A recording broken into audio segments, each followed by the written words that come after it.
Eu queria começar chamando a atenção que de fato é muito importante que a gente leve a sério o entendimento da Escritura, pelo menos por 3 razões.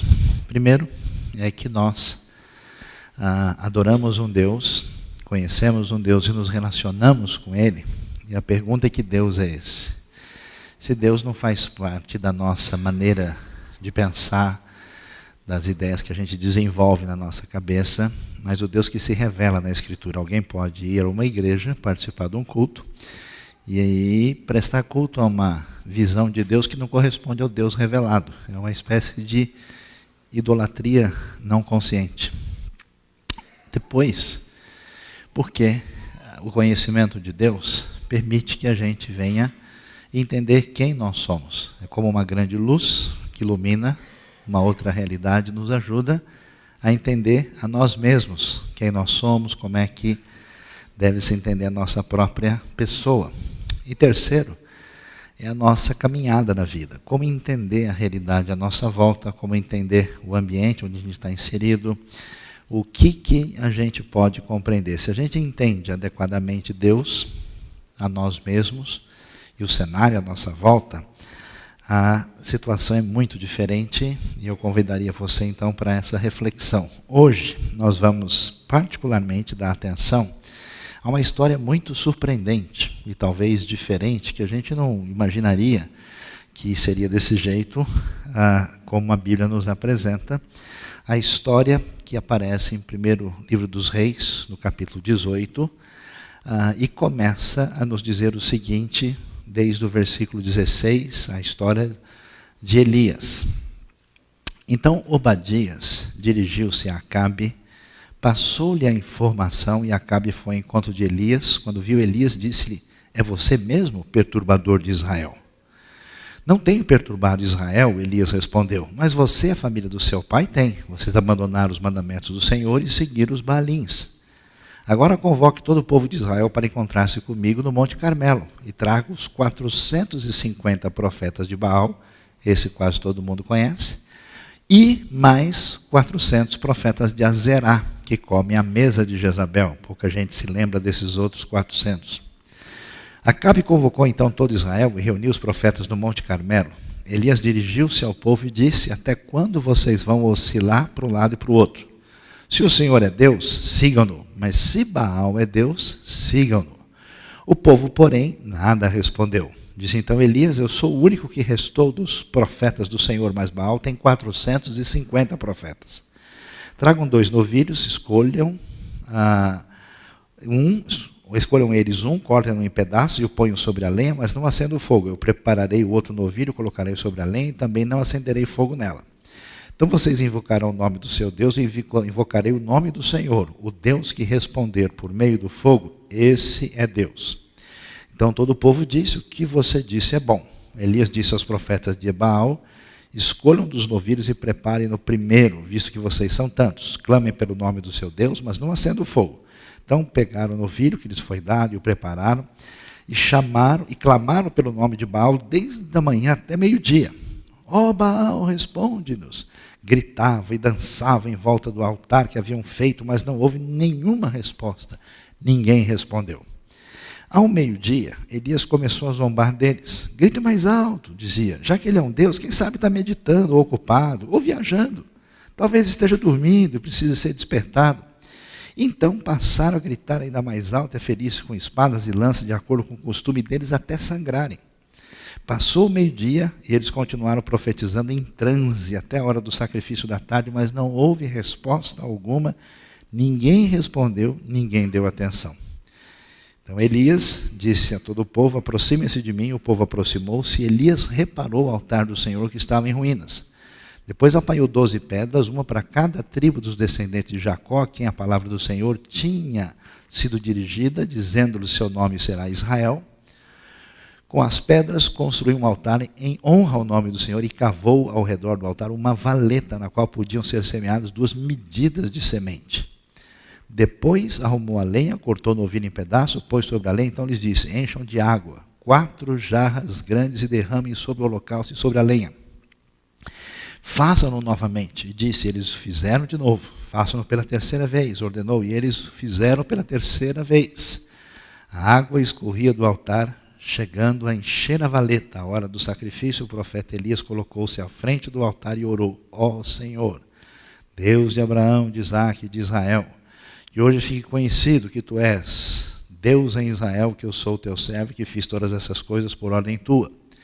Responde-me, ó Senhor, responde-me para que este povo saiba que tu, ó Senhor, és Deus, que fazes o coração deles voltar para ti. Então o fogo do Senhor caiu e queimou completamente o holocausto, a lenha, as pedras e o chão, e também secou totalmente a água na valeta. Quando o povo viu isso, todos caíram prostrados e gritaram: o Senhor é Deus, o Senhor é Deus. Hoje nós vamos ver como é que Deus vai atuar na história de um homem, que talvez se ele chegasse aqui na IBNU, ninguém iria convidá-lo para tomar um cafezinho.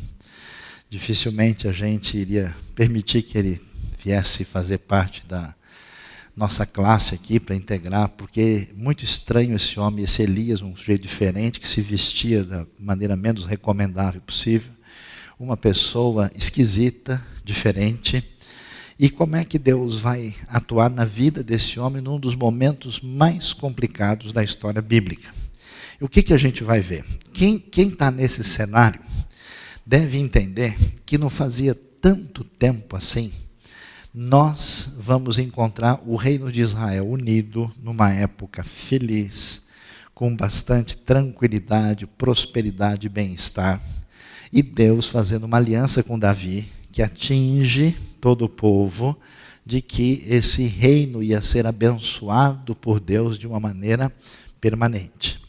Não demorou muito tempo, depois da morte de Salomão, 80 anos antes desse momento, esse reino quebra, se divide, diminui consideravelmente, entra numa relação de ruptura, o norte com o sul, e a coisa vai indo de mal a pior, até o ponto que nessa época o rei Acabe se torna rei em Israel. Ele é filho de um rei muito importante chamado Onri, que foi um rei que teve uma época de muita prosperidade e muito poder, a tal ponto de ser reconhecido externamente no exterior. Um dos poucos reis de Israel citados fora da Bíblia e fora de Israel é o pai de Acabe. E esse momento, Acabe se casa com uma princesa estrangeira, rainha dos Sidônios, chamada Jezabel, cujo anel com o nome foi descoberto em 1964 pela arqueologia e está em exposição no Museu de Arqueologia de Israel. E é interessante que nesse momento de decadência terrível, o cenário se torna muito complicado e esse texto começa a nos ensinar algumas coisas e até nos surpreender. A primeira coisa que ele nos ensina, é a coisa que muita gente talvez tenha na sua cabeça, né? É por que é que Deus permite uma situação dessas? Porque é o seu povo, é a promessa e a aliança que ele fez a Davi, a coisa se complica, a tal ponto que esse povo se divide, não só ele se divide, mas os dois entram em apostasia, e no norte a apostasia quase completa. No Reino do Sul, só 40% dos reis são reis razoáveis, pela avaliação que a Bíblia nos apresenta. E essa situação fica assim, a pergunta: onde é que está Deus? Será que Deus não pode fazer alguma coisa? Será que Deus não tem como interferir? Por que Deus deixa as coisas acontecerem assim? Que resposta a gente tem? A resposta é: a gente não sabe. A gente não sabe. Deus, na verdade, dá algumas dicas a respeito disso, dizendo que o ser humano tem liberdade, faz certas coisas, mas a Bíblia não nos apresenta todas as respostas às chamadas perguntas difíceis que aparecem para nós. Por que a corrupção e a maldade permanecem no mundo e permanecem dentro do seio da comunidade da fé? E é interessante que a Bíblia, às vezes, não se preocupa em dar essa resposta. Até porque, apesar das respostas bíblicas não serem completas, nenhum outro sistema de pensamento tem qualquer resposta para uma dessas questões difíceis. Apesar de não dar uma resposta que venha satisfazer todos os elementos da nossa mente, a Bíblia nos dá um fio de caminhada de como lidar com essa situação. Por isso que ela é tão importante. E, pelo menos, ela nos dá um senso de realidade importante. Ela vai mostrar até que ponto a decadência, a corrupção, a maldade se manifestam no mundo e dentro do contexto da própria comunidade da fé. Isso é bom porque existem alguns crentes amados do Senhor, gente maravilhosa, que por alguma razão que ninguém descobriu até hoje, que justificam a sua vida, que não é uma vida em sintonia com os ensinos de Jesus, absolutamente frustrados com a história do cristianismo, com a história das comunidades da fé, com as igrejas. A impressão que o pessoal passa é que eles nunca leram nada da Escritura, porque o que existe é gente ruim do povo de Deus, só aprontando o que não deve. E diante dessa circunstância, a gente vai entendendo que como é que a gente deve lidar com essa situação quando isso se torna uma realidade.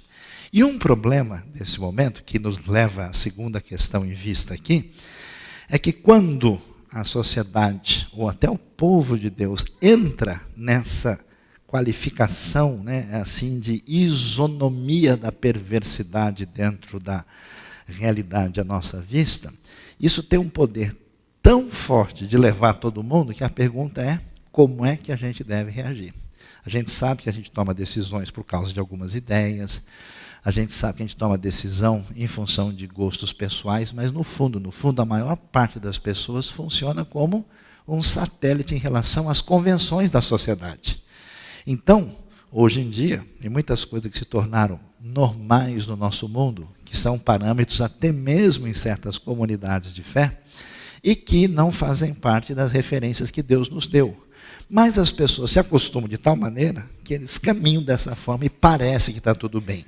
O que surge nesse cenário de decadência total, completa e aparentemente irreversível? Deus vai agir nessa situação. E o que Deus faz? Bom, Deus poderia chamar um grande exército, um grupo de mulheres de oração consagradas ao Senhor, ou diáconos e ministros do Senhor dedicados à batalha espiritual. Pessoas do Senhor, o exército de Deus marchando vai. Deus não faz nada disso. Deus pega um indivíduo só, o mais esquisito possível. Seleciona esse sujeito, que é até interessante, se a gente olha um pouquinho antes, a gente vai ver que a referência a ele, que aparece no capítulo 17, não diz muita coisa. Ora, Elias de Tisbé em Gileade disse a Acabe. Todo profeta, toda pessoa importante tem que ter pedigree. Tem que ter documento que se apresente. Você vai ver, por exemplo, até o Jonas, que é um profeta assim da segunda divisão, né? Deixa eu beber um copo d'água aqui. Pessoal, o Jonas da Bíblia, não é troco do domingo passado, entendam bem, né?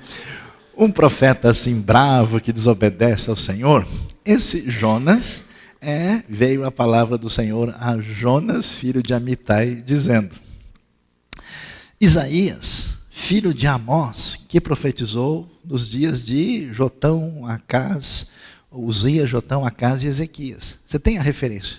Do Elias você não tem. Ninguém sabe de onde vem.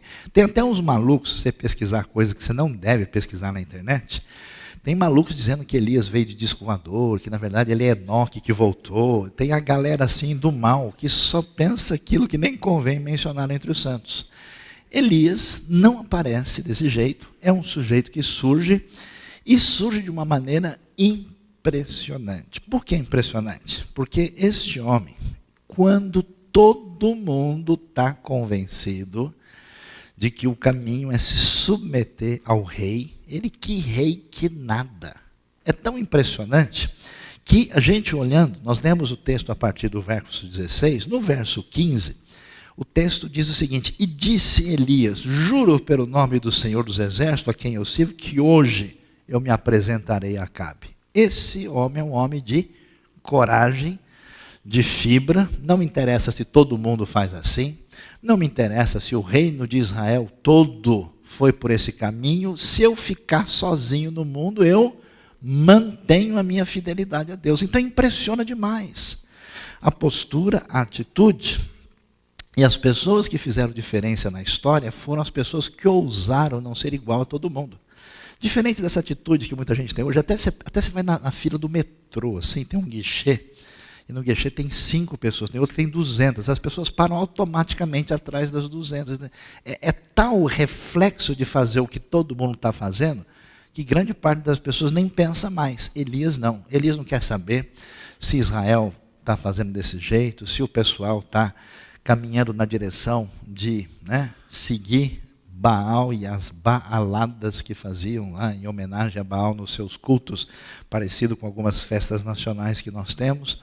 E você imagina esse homem sozinho chegar e ter a coragem, a capacidade de convocar a galera. São 450 profetas de Baal, e a namorada de Baal, que o pessoal não conhece, Azerá, que era a sua consorte feminina, tinha mais 400. Elias de boa, chama todo mundo lá, convoca os 450 de Baal, que eram os mais, vamos dizer, proeminentes no contexto, e fala, vamos lá, faz um altar aí, vai. Você imagina a coragem de fazer um negócio desse? E se no meio do processo o pessoal fica nervoso e vem para cima de vocês? Once upon a time, there was a Elias. Acabou. Não há mais, né? Se a coisa se complica, Elias está em dificuldade. Elias tranquilamente vai lá.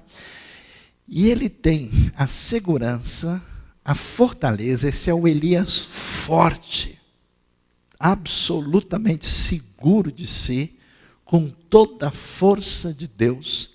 E é interessante porque Deus faz questão no momento mais sombrio da história, no momento mais complicado, de resolver a crise máxima da história do reino de Israel no século IX a.C., por volta de 850 a.C., resolve com um indivíduo só.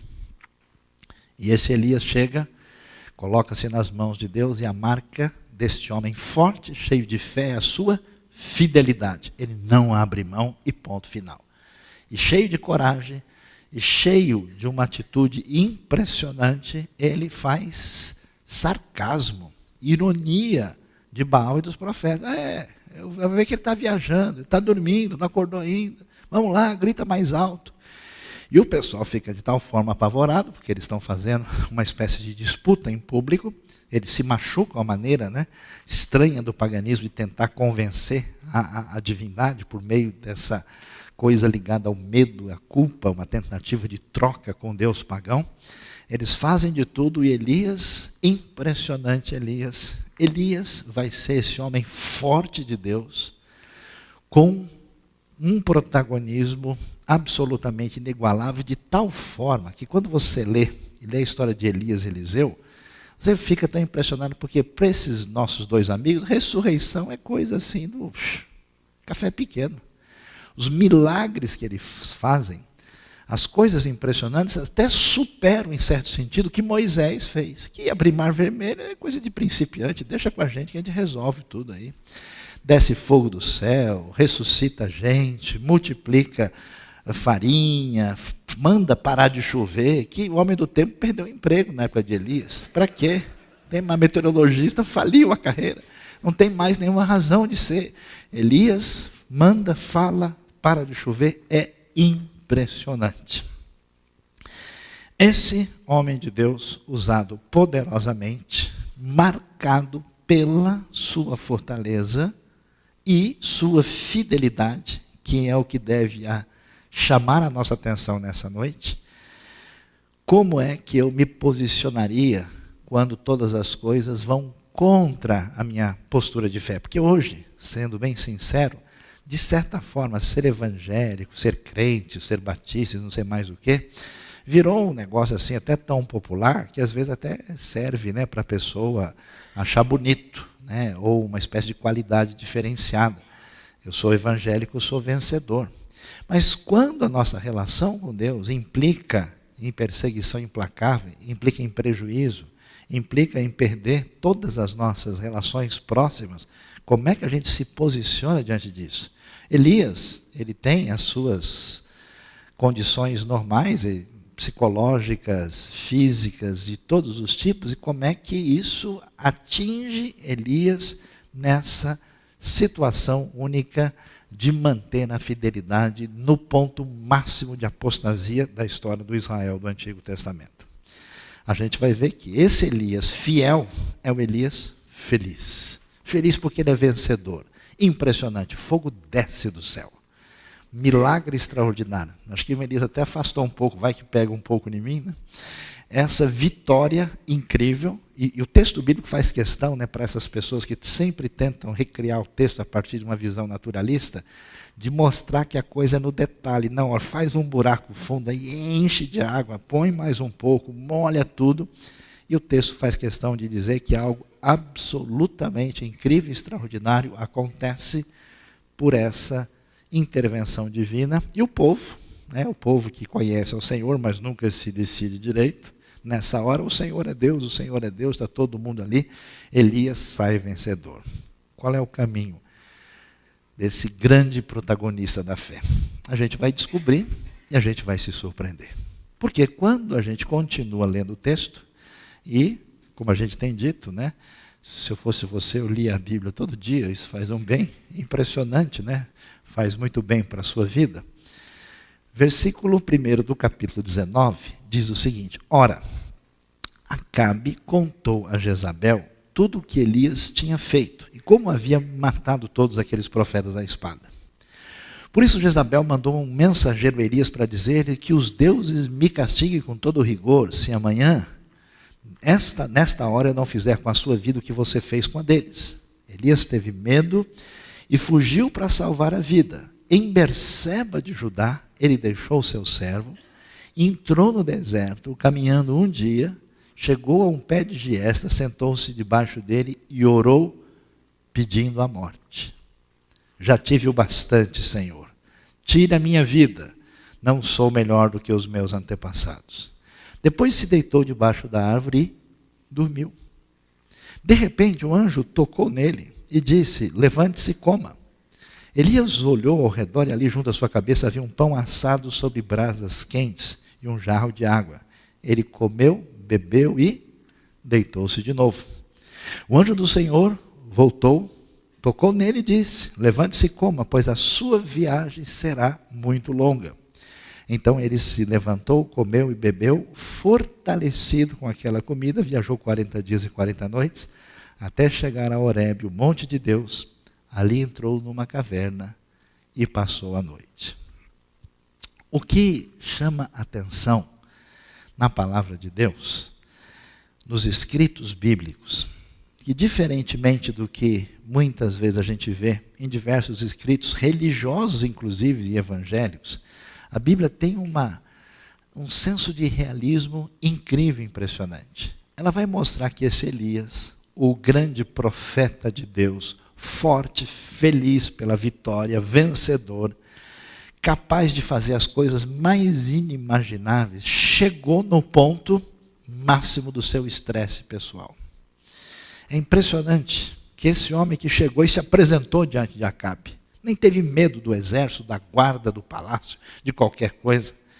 Agora, esse homem resolve fugir, porque ele ouviu dizer à distância que a rainha, Jezabel, esposa de Acabe, esta estrangeira ali do povo fenício, disse que ele seria perseguido pelo que ele tinha feito. Elias então resolve fugir e desaparece. E a gente lendo o texto não faz ideia, mas a distância é muito longa. Ele está na parte norte, perto já da Galileia, na região do Carmelo, e ele desce até Berseba. Berseba é o limite sul do reino de Judá na época dos reis. É uma distância muito longa até chegar na região propriamente desértica, vai para lá, e entra no que a gente pode chamar de uma depressão profunda. Isso é interessante, porque a Bíblia vai revelar para a gente que gente de Deus, muito forte, muito usada por Deus, está sujeita a todo tipo de fragilidade. E essa fragilidade de Elias apresenta um ponto máximo elevado. Assim como aconteceu com o profeta Jonas, agora Elias pede para morrer.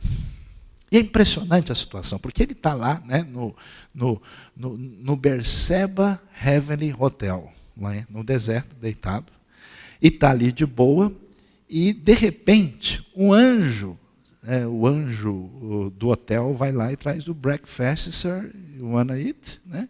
Traz lá comida para ele, traz um pãozinho assado, né? Recém-feito, casquinha, né? Como dizem alguns, a cor de estaladiça, delicioso, traz para o nosso amigo Elias. Você imagina o que é você ser acordado para um anjo, comer, virar para o lado e dormir de novo? O cara tem que estar muito mal. Quando você é acordado pela sua mãe, pelo seu irmão, a gente entende, aí dorme mais ainda. Né? Mas, acordado pelo anjo, ele nem está nem aí. E o que isso é tão valioso para a gente? Porque no universo religioso, nós aprendemos a santa arte da hipocrisia. Onde as pessoas, por estarem no universo, onde todo mundo se diz ligado a Deus e a Jesus, a gente faz de tudo para fazer aquilo que o nosso amigo Tertuliano sempre dizia que era um problema sério, que as pessoas saíam de casa só com duas finalidades, verem e serem vistas. E, portanto, no nosso outdoor, na nossa propaganda, a gente quer parecer gente boa. É por isso que é tão gostoso falar mal dos outros, porque a gente vai escondendo os nossos problemas. Amém, irmãos? Quem foi abençoado, levante a mão. Diante dessa circunstância, a Bíblia vai numa direção oposta. E não tem qualquer dificuldade. Para mim é um dos maiores sinais de que ela é a palavra de Deus. Porque ela vai mostrar, o texto não é fabricado. Ninguém ia escrever um texto com relação a um grande profeta falando que o cara pediu para morrer. Elias hoje estaria procurando um Lexotan, ou coisa parecida. Né? A gente não teria facilidade de dizer isso, mas era uma pessoa sujeita à depressão, muita depressão. E se alguns estudiosos, como alguns fizeram isso, chegaram a achar o homem com um comportamento semelhante a uma pessoa bipolar. Uma pessoa com dificuldades. Porque as pessoas são de carne e osso. E as pessoas têm problemas reais. E elas têm dificuldades. E contra essa visão cor-de-rosa do ser humano, a Bíblia vai mostrar que todo mundo tem problemas de diversos tipos. As pessoas, mesmo sendo gente de igreja, eles têm problema com inveja, com raiva, com a situação não perdoada, com ressentimento, com tentação de poder, com necessidade inútil de ostentação, com tentação sexual, com tentação em diversas áreas da vida. E a Bíblia nos convida a uma postura adequada diante dessa realidade, que é o escancaramento, a apresentação dessa fragilidade. Portanto, Elias chega nessa situação de não aguentar mais. Eu não sei se a adrenalina, né? Imagina o que é vencer os profetas de Baal, assim, uau, né? Imagina que na hora que o fogo desceu, ele falou, é isso aí. Se tivesse o Eliseu junto, ele faria, valeu, né? Uma situação de você conter todos os elementos negativos, depois isso termina, Elias se vê na sua situação de solidão e de dificuldade, não aguenta esse momento difícil e entra nessa depressão achando que tudo se foi.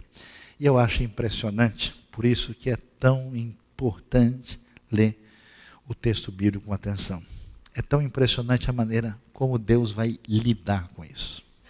Porque se Deus fosse evangélico, Deus ia chegar no Elias e falar, Elias, que pouca vergonha é essa? Onde já se viu? Você, um diácono da primeira igreja batista do Monte Carmelo, você, um grande profeta do Senhor, você, um servo, como um profeta, eu vou tirar seu título de profeta, assim não vale, Elias, onde já se viu? E chegar duro com ele.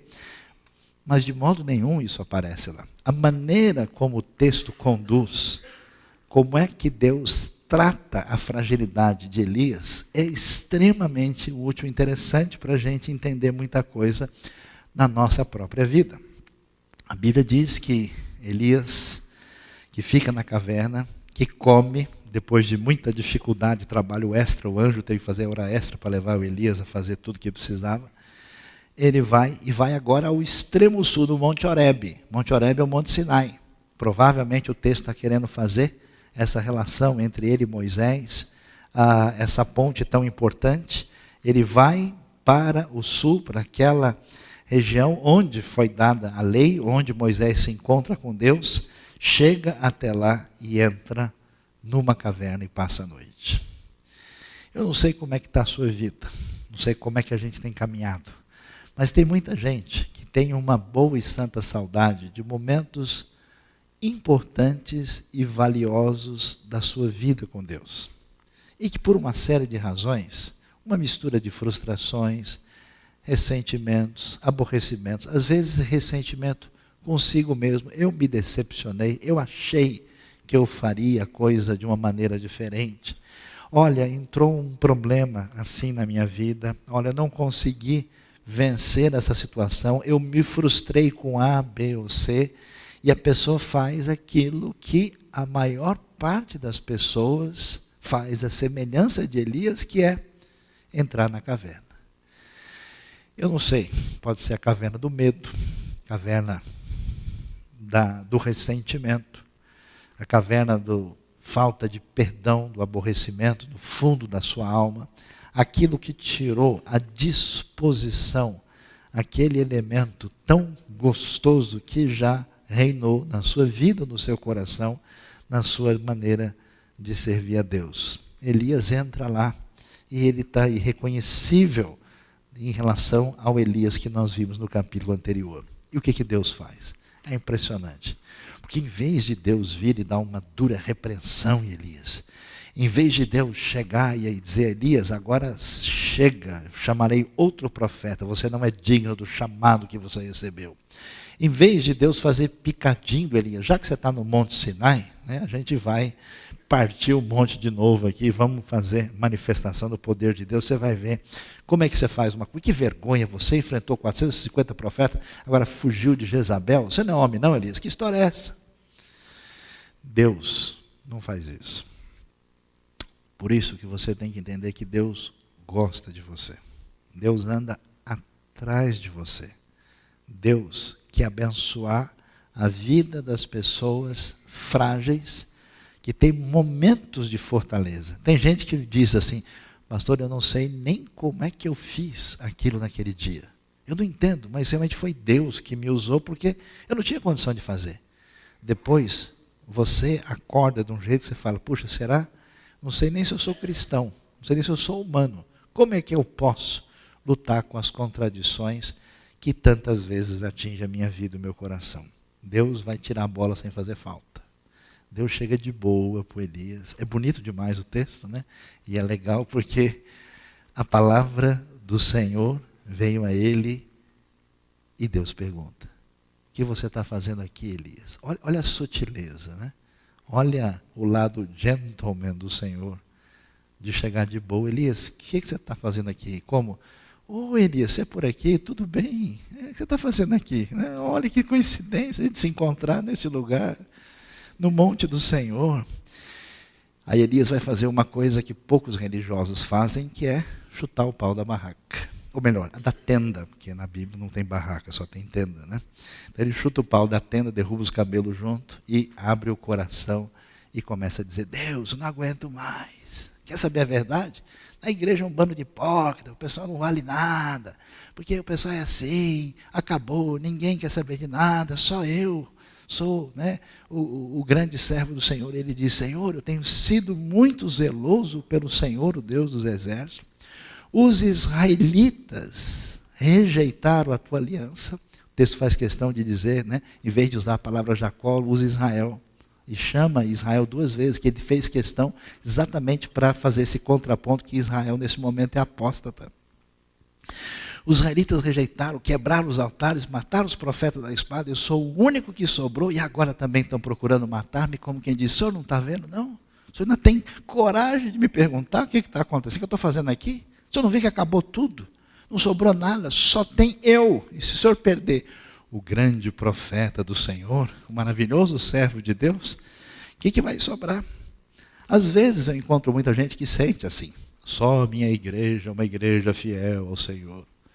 É porque nós estamos seguindo a palavra e a doutrina, porque nós nos dedicamos à oração, porque nós fazemos missões, é porque eu sou uma pessoa maravilhosa, e perde a perspectiva. E é interessante que Deus não só permite como reage de boa com essa atitude de franqueza.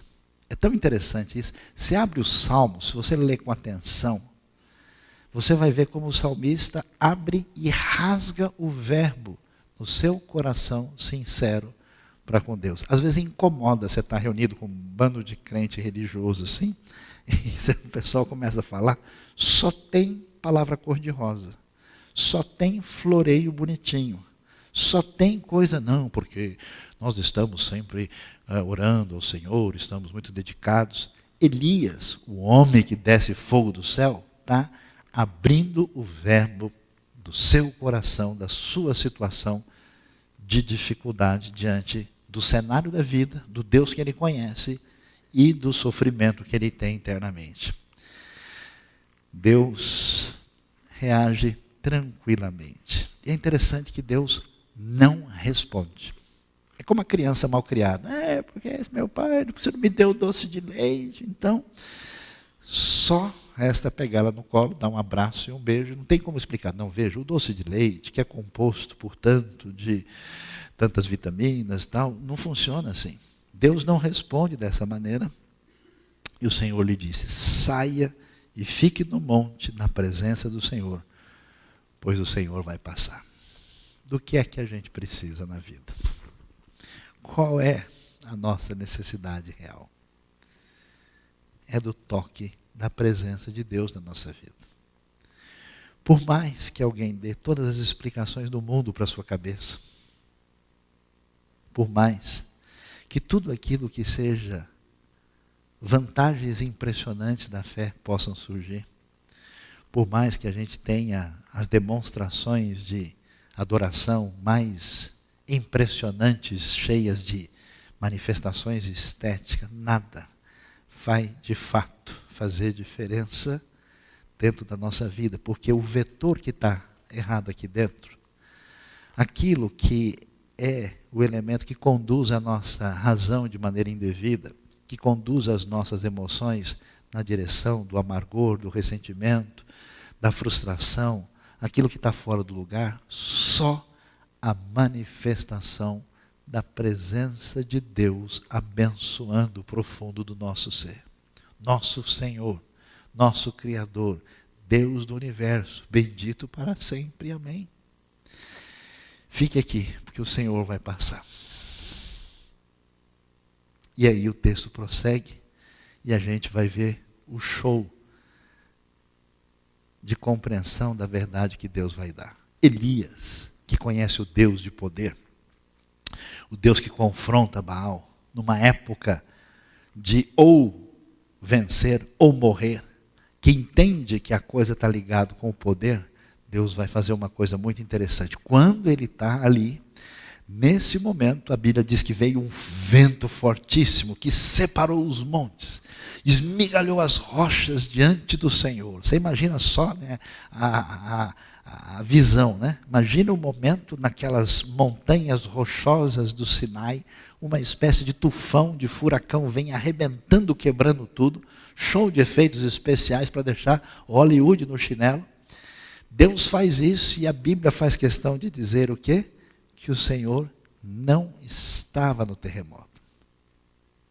Depois do terremoto houve um fogo, não estava no vento. Depois do vento houve um terremoto.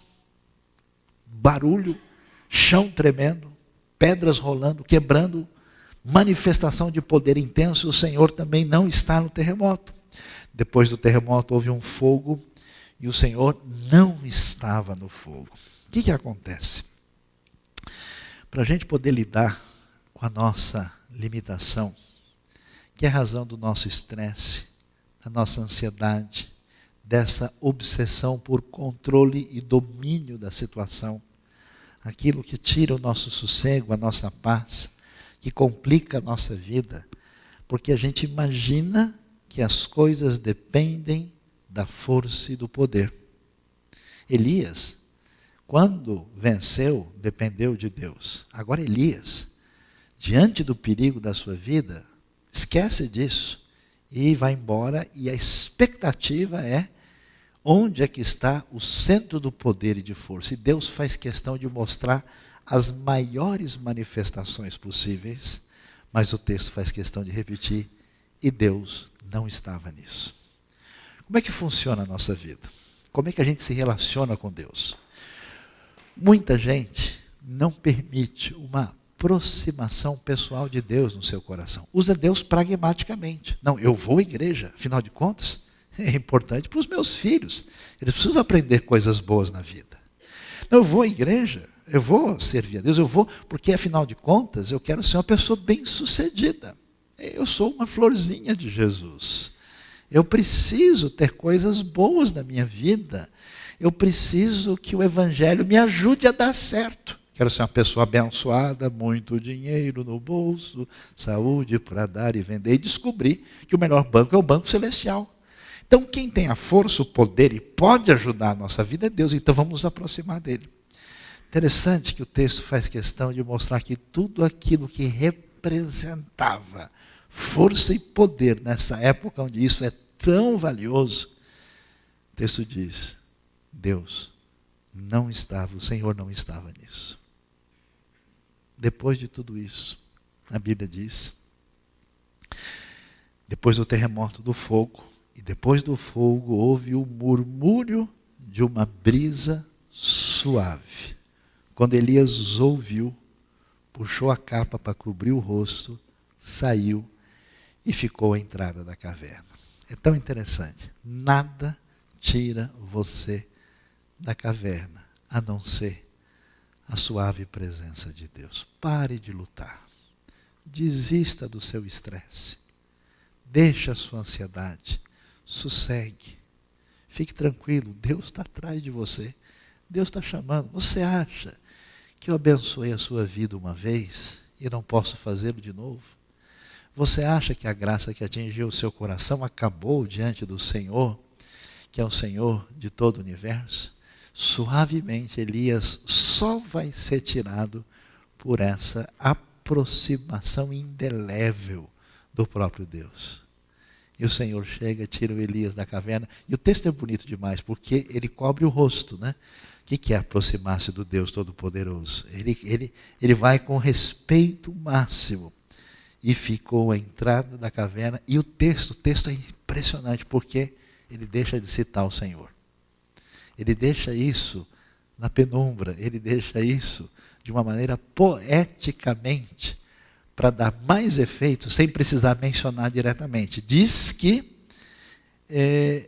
uma voz lhe perguntou, em vez de dizer a voz do Senhor, o que você está fazendo aqui, Elias? E Elias, ainda com o coração machucado, ainda precisando de cura, se sentindo frágil, se sentindo incapaz, se sentindo numa condição tão complicada, ele responde e põe para fora de novo toda a sua dor. Deus, tenho sido muito zeloso pelo Senhor, o Deus dos exércitos. Os israelitas rejeitaram a tua aliança, quebraram os altares, mataram os profetas a espadas. E Deus, só eu sobrei, eu sou o único que sobrou e agora estão procurando matar-me. Deus então agora vai falar e vai responder, Elias, pronto, é o suficiente. Você já teve toda a oportunidade de passar pelo seu momento divino, seu momento difícil. Agora, o momento em que a ação divina quer tirar você da caverna, e aí Deus vai dizer para ele, o Senhor lhe disse, volte pelo caminho de onde veio. Elias perdeu bastante peso na viagem, porque imagina só o que andar 200 até Bersebe, mais um tanto, mais ou menos, talvez mais do que isso, para depois voltar tudo. Ida e volta deu quase 1000 quilômetros.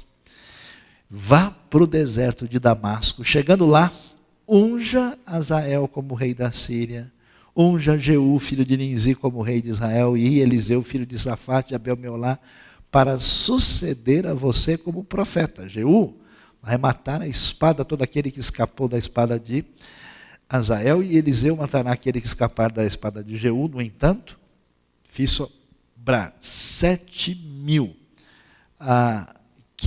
fiz sobrar 7.000 em Israel, aqueles cujos joelhos não se inclinaram diante de Baal, e todas as bocas que não o beijaram. Deus vai dizer, Elias, você acha mesmo que eu perdi o controle? Você acha que a confusão do mundo, a complicação do povo de Deus, de fato, vai ameaçar a minha condição de Senhor do universo, da história, fique tranquilo, Elias. Fique sabendo que eu sou o Senhor. E, aliás, você acha que você está sozinho? Como muita gente às vezes acha, né, que não tem ninguém mais fiel nos dias de hoje. Tem 7.000, e talvez 7.000 seja um número que represente a ideia de algo total, como 7 significa uma plenitude, um número completo. Pode ser que esse número fosse até maior. É uma maneira de dizer, eu tenho aqueles que não entraram nesse esquema e que mantêm-se fiéis a mim. Eu sou o Senhor. Eu tenho o domínio completo da situação. E sabe, Elias, você tem muito o que fazer. Você está saindo da caverna? Pois é, você vai ungir o novo rei de Israel. Sua responsabilidade está esperando. Elias, a sua tarefa tem implicações internacionais. Você vai ungir o rei da Síria. E Elias, a minha obra permanece. Às vezes a gente fica tão estressado como se as coisas de Deus dependessem da nossa mão, sendo que Ele vem atuando na história com bastante eficiência. E é tão impressionante. A pergunta é se a gente quer fazer parte desse processo e permitir que Deus nos cure, nos tirando das nossas cavernas de recolhimento indevidas. E Deus diz para Elias, olha, você vai ungir aquele que será o teu sucessor, porque a obra do Espírito continua depois de você. Eliseu vai prosseguir. Aliás, Eliseu vai fazer o dobro de Elias, conforme a Bíblia vai dizer. Portanto, meus queridos, a pergunta que fica para a gente é, como é que está a nossa vida? Como é que está o nosso coração? Será que você entrou numa caverna? Será que você escapou de Deus, fugiu? Será que você, nos momentos mais difíceis da vida, por crises pessoais, familiares, financeiras, imprevistas, até já teve vontade de nem permanecer vivo? E quem que vai falar um negócio desse no meio de pessoas da igreja? Isso é um absurdo. Será que você já até jogou a toalha? Deus chama você com a sua voz suave, dizendo, eu sou o Deus do Elias. Eu faço parar de chover. Eu chamo a chuva de novo. Eu desço fogo do céu. E quando as coisas estão de mal a pior, eu preciso de um sujeito só, sujeito à depressão, que foge e entra na caverna, e eu tiro de lá e faço a minha obra, porque eu sou o Senhor. Esse é o Deus que age na vida da gente. Portanto, eu não sei como você está. Se você está no caminho de Berseba para Horebe, se você está visitando cavernas para alugar, promoção, o mercado imobiliário está meio fraco, de repente tem uma com preço melhor. Ou se você já está lá no fundo mesmo, Deus quer abençoar a sua vida nessa noite.